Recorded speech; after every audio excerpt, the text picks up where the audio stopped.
Kasi ano natin eh. Pero mahirap na rin yung bigayin ngayon sa ano. Serious? Oo.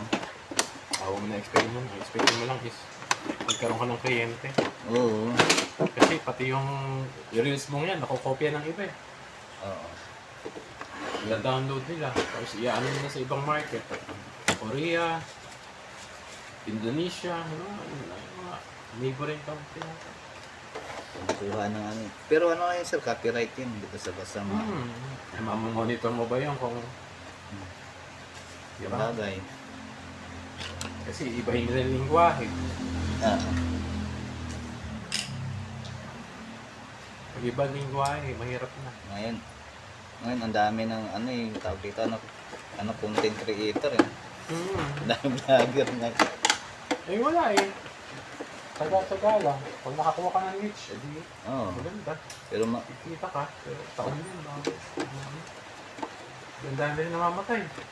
Kasi pinupuyat eh. Edit ng edit.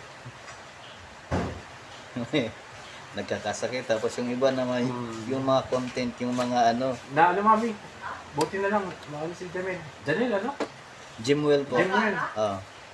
Hindi niya kilala si Arnel. Nung malaman niya na, ay yung maraming motor. Yun, natandaan na niya. Sabi ko, bayaw ko yun. Kapalabon no. Baka nabuksan ko lang. Time mo lang.